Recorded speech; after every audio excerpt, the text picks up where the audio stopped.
Listen, Motoraptor, I need you to wake up so we can get out of here. Come on, buddy.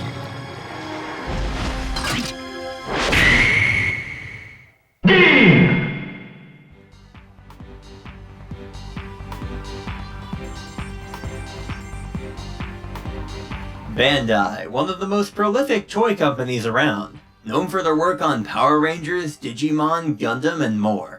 But not every franchise stood the test of time. Enter D.I.C.E. DNA, Integrated Cybernetic Enterprises. What the hell does that mean? Simple. Deoxyribonucleic acid Integrated Cybernetic Enterprises. An animated series about an interplanetary rescue team responding to crises in the Sarbillion galaxy. Also, they got special vehicles that transform into dinosaurs. The show first aired on Cartoon Network's Toonami Action Block, January 22nd, 2005. But I only heard of it years later when an encounter with an old action figure led me to check out the series. What I initially wrote off as some generic 4Kids anime really caught me off guard. Whether it be a forgotten classic or just Stockholm Syndrome. You decide, cause D.I.C.E. is on the way.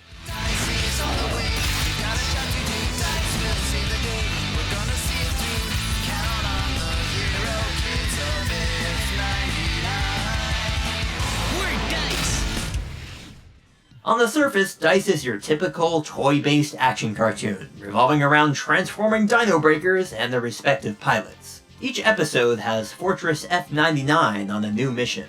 Usually some emergency and D.I.C.E. comes to the rescue. But not all crises are so easily solved with Dino Breakers. You got natural disasters, space pirates, medical emergencies, interplanetary diplomacy, corporate espionage. D.I.C.E. does it all, even being summoned by President Rick Sanchez to stop this asteroid from destroying his planet. Definitely one of the stronger episodes. But you're probably wondering, why entrust critical rescue operations to underage minors? We've all seen what can happen when you get depressed teenagers to pilot giant robots. What's that guy's problem? All he cares about is how old we are.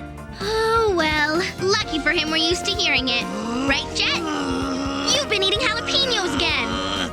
Quit giving us so much flack, old man. No one takes them seriously, constantly belittled by the adults they're risking their lives to help. Luckily, they can armor up with their state-of-the-art gild suits. A bit more bulky than your average metal hero. They kinda got a European knight motif going on, and an arsenal of built-in weapons and gadgets to boot. But flashy henshin sequences will only get them so far. They gotta prove they have what it takes. Fortress F-99 is comprised of 8 members. Tak, the level-headed leader, always approaching missions with consummate professionalism, just trying to keep his teammates in check.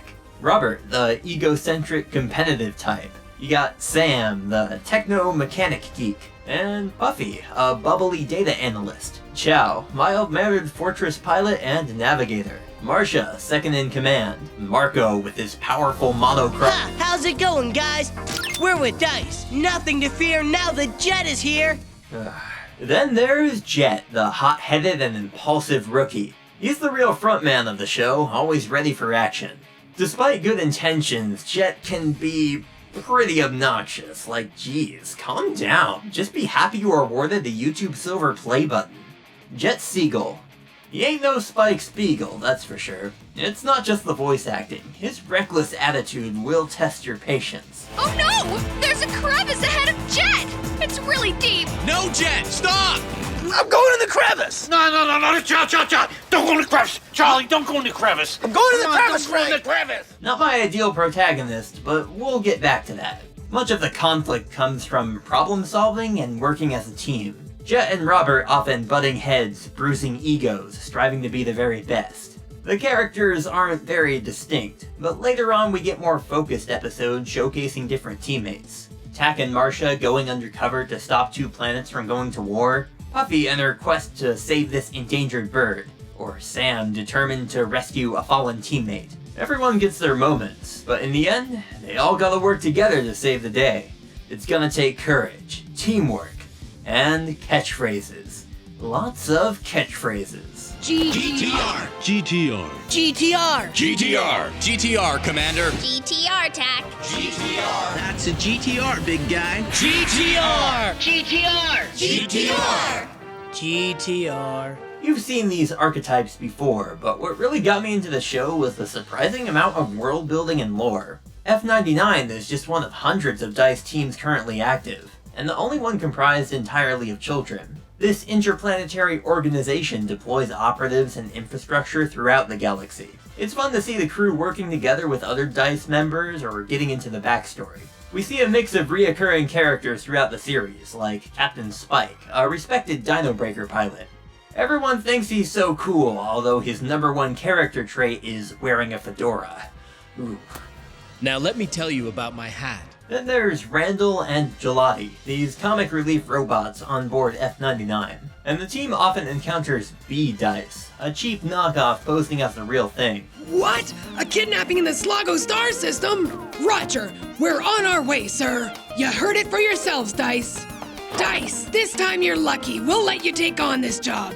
With anything successful comes pale imitations seeking to capitalize on the trend. But they also say imitation is the greatest form of flattery. Take that, imposter syndrome. But this series would not be complete without an edgy, mysterious, morally ambiguous, too cool for school lone wolf character. Always 2 steps ahead of the heroes. They call him the Phantom Knight. A rogue Dino Breaker pilot and wandering hero. His true identity and motives remain unknown, operating independently from D.I.C.E or anyone else. I like his style. From the moment they first meet, Jet sparks a bitter rivalry with the Phantom, nearly leading to his downfall. Actually, I take that back. A rivalry is mutual. This is just embarrassing. Although it's not just ego or lust for revenge. Jet's got a whole mess of conflicting emotions surrounding Phantom Knight and his lost brother. It's very much a Racer X situation. Notice all the scratches on the body? Those are clear indicators you're too rough with your Dino Breaker. These scratches are nothing. You should concentrate on improving your skills. Otherwise, you might lose what's important to you. Think about what I just told you. Also, Dino Breakers are alive. Not your average mecha, but sentient biomechanical life forms that can feel pain, just like me and my crippling robo-anxiety. A cool concept I just wish was explored more. One plotline involves Jet abusing his Motoraptor while trying to take down the Phantom Knight, eventually leading to the Dino Breaker on life support. This was definitely the turning point for me. It's a real mellow episode dealing with patience and caring for others, humbling Jet as a character. Jet, do you happen to know the real reason why there are no adult team members in F99? I've heard that the public believes we used inexperienced children because the team was formed in haste, but they couldn't be more wrong. Huh? We did it that way because we believed in you.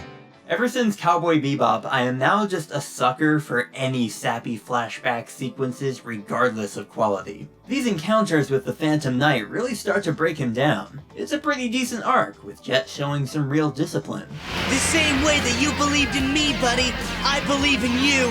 I think this show strikes a good balance of overarching plot lines and just standalone episodes. Just when I thought, okay, this is stupid, I think I'm done here, it would surprise me with something out of left field. Like this military general on Gowron. She's actually an enemy spy from the planet D.I.C.E, and in a later episode, Jet and TAC break her out of this POW camp and return to her homeworld for a rescue operation. Did I mention there were kaiju in this episode? Welcome to Kronos Island. You're kidding me.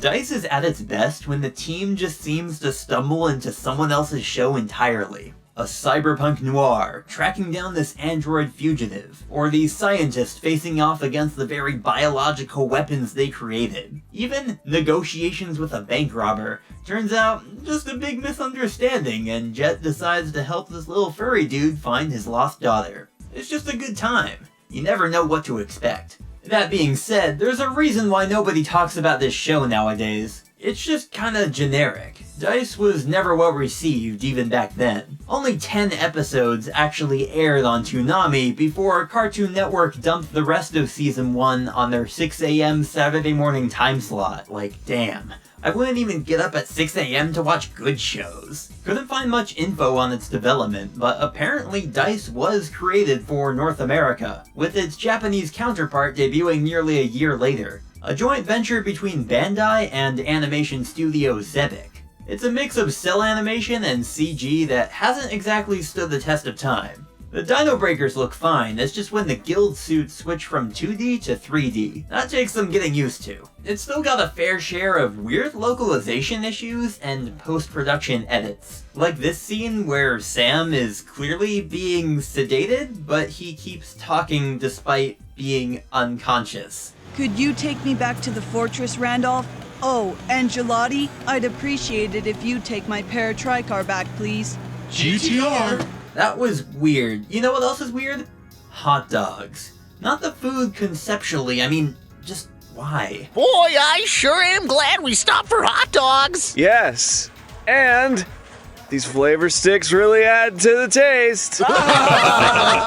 Not to mention the narrator. For a show about kids constantly being underestimated by adults, they sure dumb it down for them. Well, I guess it fits this campy, mostly lighthearted series. A large number of D.I.C.E members live on the fortress, so it naturally houses all sorts of facilities to make their lives comfortable in their downtime. This is the fortress's shopping area. D.I.C.E does not give a good first impression. It takes time to find its groove. But by the end of Season 1, everything starts to fall into place. Most of the series is episodic, but more ongoing plot threads are gradually introduced, along with a galactic conspiracy that shakes the very core of the D.I.C.E organization. The latter half of Season 1 has some real momentum, and a finale that solidifies F99 as a force to reckon with. You get to see a different side to these characters. It's pretty good. That season finale still leaves some unanswered questions, and while it never aired in North America, a second season was produced. Time to put this to rest. We'll be right back with D.I.C.E Season 2. The Sarbillion galaxy is full of danger. Oh no, we've got trouble! Fortunately, the D.I.C.E team and their Dino Breakers are ready to rumble. Not bad for a bunch of kids. D.I.C.E, premiering Saturday, January 22nd at 7:30. Wow! What a plan! Incredible! The squad's rolling deep. Only Toonami. But first, I had to get my hands on the video game. Developed by Natsume, it's D.I.C.E on PlayStation 2. The game is nothing to write home about. It's a pretty standard beat-em-up with some very self-contained levels. Choose your Dino Breaker and proceed to dispose of waves of enemies by hitting square. It gets real monotonous real fast, without any serious combos or special moves to mix it up. You can charge up for a spin attack, shoot projectiles, or lock on for some Macross missile spam.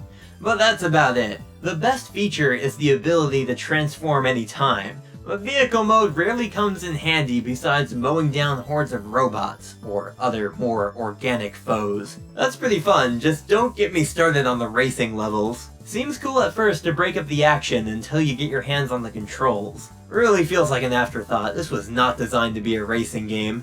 The game features a returning voice cast and kind of very loosely follows the plot of the show. Is that B-Dice? They're here to interfere with our mission. This is our job, meddler! Take my advice and get out of here right now! Mostly original side missions, but some levels are inspired by different episodes.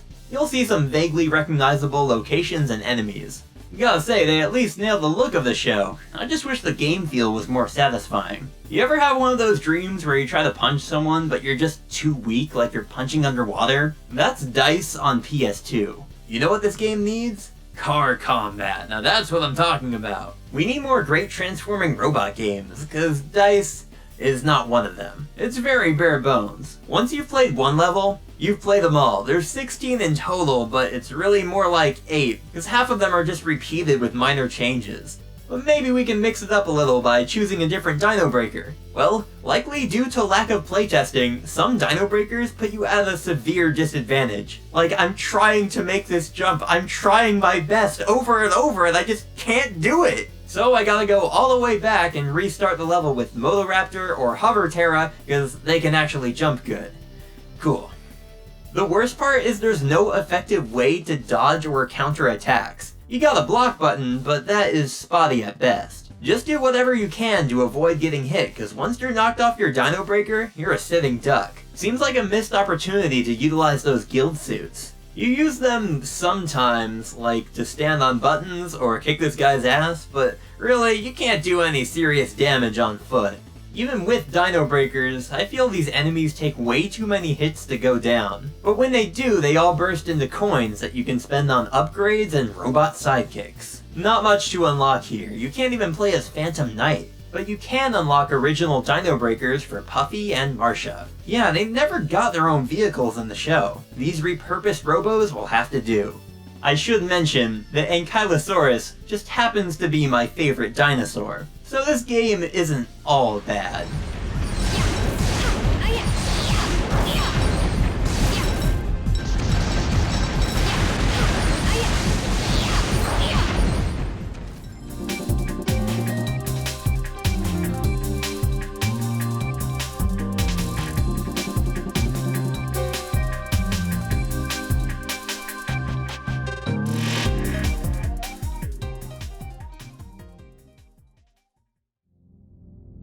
What started off as a goofy episodic romp through the galaxy developed into an epic space opera. Shadowy conspiracies, ancient civilizations, unlikely alliances, magical MacGuffins, and more. Season 2 continues the chaos introduced by the body of elders. Okay, so it turns out the entire D.I.C.E organization is actually led by a group of 12 men. Yeah, D.I.C.E is secretly a cult trying to gain immortality. Okay, so the body of elders holds the D.I.C.E chairman hostage, and orders the rest of the fleet to stage an all-out assault on F Station. Because Commander Sid was secretly leaking intel to the Phantom Knight, who is actually Jet's older brother, who faked his own death to investigate corruption within D.I.C.E. You see, the elders planted wormhole detector chips in all Dino Breakers to find the location of Heron's Gate. Only through this legendary portal can they access the Heron universe, another dimension ruled by immortal space Egyptians. The elders will do whatever it takes to achieve eternal life. Team F99 manages to close the portal before they can escape, but the elders just keep going and crash into the barrier, killing them instantly in the blast. Damn, sounds pretty crazy, but everything is properly set up beforehand. Heron is actually referenced as early as episode 1, whether through religious dogma or the galaxy at large romanticizing this ancient and mysterious civilization. So when they finally go through the portal in Season 2, it feels earned. Although it definitely gets off to a rough start, Season 2 is much more focused on this ongoing storyline, but gets bogged down setting everything up. They introduce Klo Zan, a Heronian child who joins the team. But he doesn't really have much to do besides exposition and plot convenience. The Heron people have extremely long lifespans and perceive time differently, so this kid is over 3,000 years old. Oh, would you look at the time, it's already Klo Zan time. Open all the doors and let you out into the world. Hands down, the coolest element introduced in Season 2 is the Heron Knights. 5 legendary warriors who pilot their own Dino Breakers. These Dino Breakers? How dare you compare them to something so inferior? Okay, they're not Dino Breakers. They are Night Breakers that transform not into terrestrial vehicles, but badass humanoid mecha. Night Pharaoh! Night Break!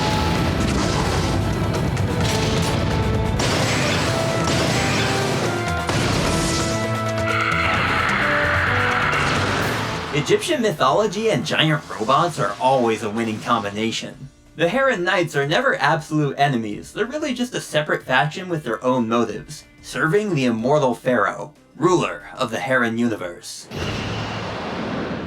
Everything is going alright until Phantom Knight returns. He's got some unfinished business with the Pharaoh. It's kind of a slow burn, much like Season 1, it gets off on the wrong foot. It takes a while to kick into high gear. When it does, so many revelations take place. From Phantom Knight's elusive past to secrets of the Heron civilization, no loose threads are left hanging. They really went all out for the ending. Just look at these reaction shots. Immortal Pharaoh! It's some serious final boss business that always gets me hyped. We'll provide a decoy with the Dragon Fortress. Then you go and attack. Do you realize the risk you'll be taking?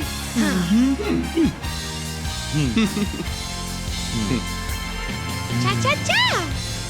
We have complete faith in you, Jet. All right. Dragon Fortress, let's go! GGR.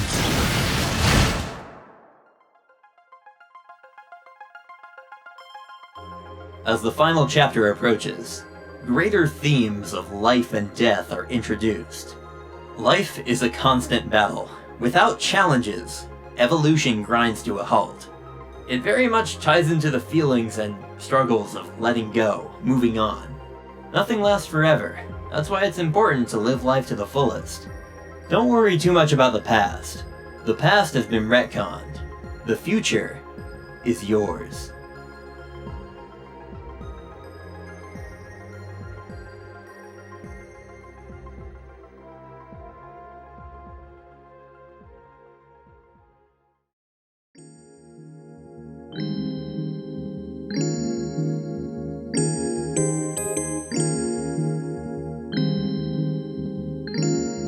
D.I.C.E may not hold up by today's standards. Very much a product of its time that just didn't make it. Never got much recognition in the West, but Season 2 did air on the Arabic network Spacetoon. Also in Japan, it was just called Dino Breaker, which is a way better name. DNA Integrated Cybernetic Enterprises? Man, that name is almost as bad as digital media GLAUCON, damn. Diving in myself, I'd say it's more than a cheap cash grab. Call it a Super Sentai clone, I'd say it shares just as much DNA with Metal Heroes and Thunderbirds. But there's inspiration from all over. You can tell there were ambitions for something more. Looking back on the pilot episode, so much has changed. It's a bit understated, but the kids really develop a sense of camaraderie and trust that just wasn't there from day one. And as much as he can get on my nerves, Jet still manages to steal the show. It really is his story after all.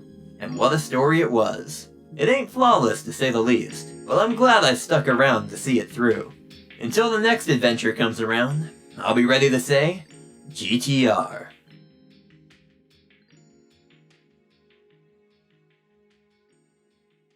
Trouble in the galaxy? Better call D.I.C.E. Changing from space-age ultracraft to high-tech raptor robots. Motoraptor! D.I.C.E speeds to any planet in this Arbillion galaxy, then transforms to Libertize! Raptors to the rescue with lightning speed, Night Rex! and powerful sound. They're half racer, half raptor, and all D.I.C.E. D.I.C.E. Vehicles and figures, each sold separately, batteries not included, from Bandai. Level 5 Gundam, 17 hours. Level 4, 3 days. 5 levels. Level 3, 2 hours a night. Up to 140 parts. Level 1, Gundam, 1 hour. Near endless articulation. Level 5, 10 hours. Gundam, what's your level of commitment?